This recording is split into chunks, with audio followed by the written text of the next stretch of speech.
Hi hello నమస్తే, welcome to easy cooking show.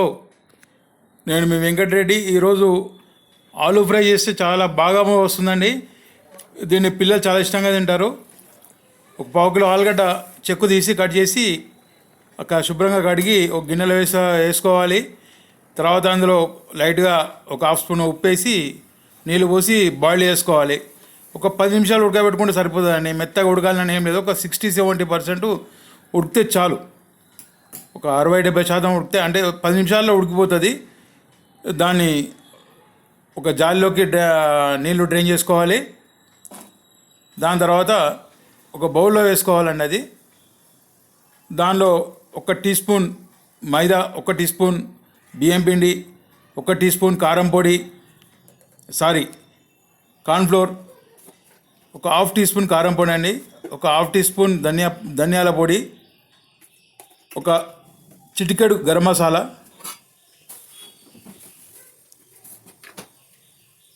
దీని తర్వాత కొద్దిగా అల్లం వెల్లుల్లి వేసుకోవాలండి, చిటికెడు. దీంట్లో ఒక గుడ్డు కొట్టి పోసుకోవాలి. అది మీకు ఇష్టం ఉంటే పోసుకోవచ్చు, లేకుంటే క్విట్ చేయండి. ఒక చిటికెడు ఉప్పు వేయండి. మీకు కలర్ ఒక డ్రాప్ వేసానండి అంతే. అది వేసినా వేయకుండా ఒకటే కలర్ వస్తుంది గోలిచ్చిన తర్వాత. ఎందుకంటే జస్ట్ మన కంటికి కనిపించాలని ఒక డ్రాప్ వేసాను అంతే కలరు. దీన్ని మంచిగా మిక్స్ చేసుకోండి. ఒకవేళ మీరు ఎగ్ వేసుకోకుంటే కొద్దిగా నీళ్ళు చల్లి ఈ మోస్తారా కలుపుకోండి. మరీ పల్చగా చేయకండి, ఇలా గట్టిగానే ఉండాలి. ఓకే, ఇప్పుడు కడాయి పెట్టుకొని నూనె పోసుకుందామండి. ఈ నూనె కాగేలోపు అది మ్యారినేట్ చేసింది ఉప్పు కారం పడుతుంది ఆలుగడ్డకు. నూనె మంచి వేడి కావాలండి, బాగా వేడి కావాలి. ఆ వేడైన తర్వాత ఒక్కొక్కటి విడివిడిగా వేసుకోవాలి. ఇవి ఏవైతే మనం మ్యారినేట్ చేసినామో ఆలు, అది విడివిడిగా వేసుకోవాలి. ముద్దలాగా వేయద్దు, సపరేట్ వేసుకోవాలి. మొత్తం కంప్లీట్ వేసుకోవాలండి. సబ్స్క్రైబ్ చేసుకోండి నా ఛానల్. అట్లే ఫ్రెండ్స్కి షేర్ చేయండి, లైక్ చేయండి.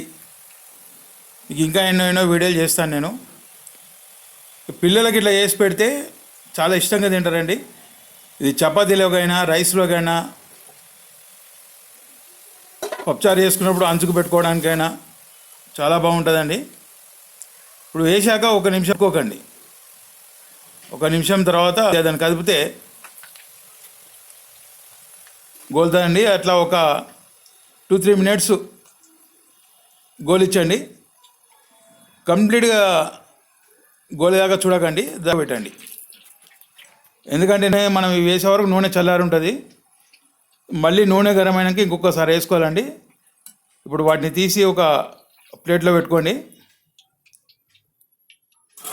తర్వాత మనం ఒక 2-3 నిమిషాల వరకు నూనె మంచిగా గరం అవుతుంది. నూనె గరం అయిన తర్వాత మళ్ళీ వేసుకోవాలండి. ఇప్పుడు గోల్డెన్ బ్రౌన్ కలర్లోకి వచ్చేదాకా చూసుకోవాలండి, మాడగొట్టదు. గోల్డెన్ బ్రౌన్ కలర్ రాగానే తీసేయాలి. బస్ సరిపోతుందండి గోల్డెన్ బ్రౌన్ కలర్ వచ్చేది.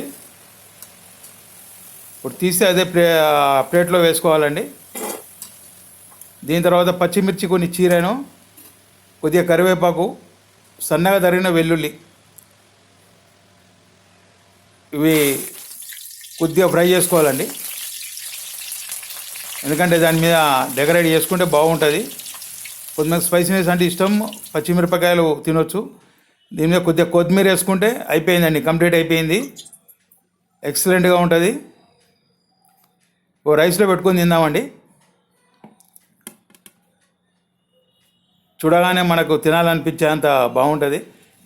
యాక్చువల్లీ ఇది పిల్లలకి అబ్బాయి చెప్తే టకా అందరు తినేస్తారు, ఉత్తది తినేస్తారు. అన్నం కూడా అవసరం లేదు వాళ్ళకి, అంత బాగుంటుంది.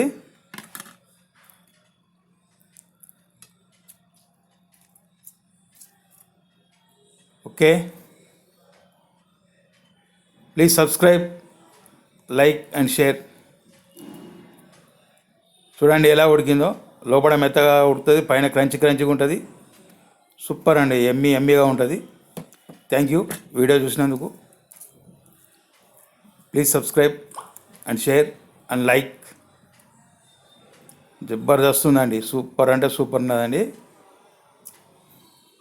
మొత్తము ఒక్కరే తినేయచ్చు, అంత బాగుంటుంది. Thank you.